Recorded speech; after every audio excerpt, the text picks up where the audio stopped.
Hi guys, good day. I'm here with the designer of evening gown of our newly crowned Miss Grand International 2025 na si Emma Meritiglao. Sir Rian, how are you? Hello, I'm good. I'm so nervous a while ago. Wow, nakakakaba.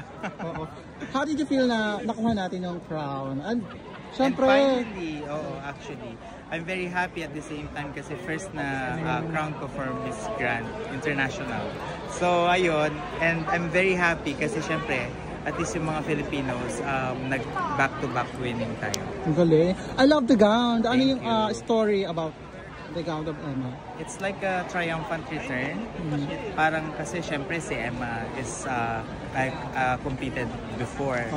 And then she's like a phoenix, parang ganyan. So it's a team collaboration actually. So yun. Ang galing. And did you feel ba or did you see a sign na para sa kanya yung crown? Actually, nung palang Miss Grand Philippines, kasi ako din yung designer niya. So, alam ko na she will win na tuloy-tuloy hanggang international. Parang it's like manifesting. Pero nakikita mo naman kasi sa performance niya, tsaka nagra-radiate sa aura niya. Exactly. Who chose the color? Kami ng buong team nag-choose ng color. So kumbaga, inano nyo, like a phoenix? Ganun. Yeah, phoenix. Phoenix talaga yung namin, inspiration ng dress. Ang galing. How about parang rise from ashes, ganyan-ganyan. Ang galing. How about yung mga may pa-reveal? Yun yung kasi ni Emma, branding niya, trademark niya actually. So, kinontinue lang namin para siyang series. Naaabangan na, yun talaga siya. Ang galing. Napakaswerte naman Sir Rian. Congratulations. Thank you. Congratulations din kay Emma. Aside from Emma, meron ka pa bang future plan na damitan ng ating beauty queen na lalaban sa international? Of course, ma'am. Kung gusto nila kung ako yung magdamit, why not? Basta nandyan lang naman ako sa tabi-tabi. Ano yung mga struggles na experience mo of doing the evening gown? Final evening gown sa Miss Grand.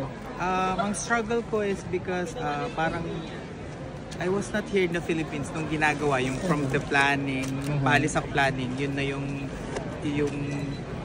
parang paalis na kami pupunta ng Amerika. So parang ang struggle ko is yung time difference tsaka kung paano gagawin kasi nag-start ako ng illustration, wala ako dito. So yung mga staff ko talaga yung parang very dedicated na nag 24 hours na shift.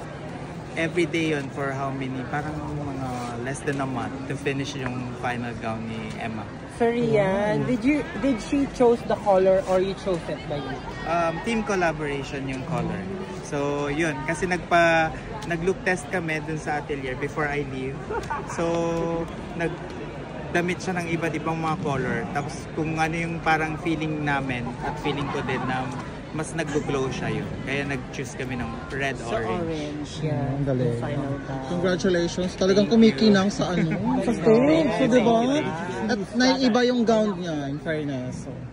Congratulations. Tsaka sa mga staff ko, syempre, parang I offered yung achievement na to sa kanila kasi without them, kasi malayo ako. So, that's parang sobrang importante na i-commend din yung mga staff. Yeah. Ano pa yung mga materials na ginamit mo sa evening gown niya? All glass crystals lang siya. So, bead embroidery one by one.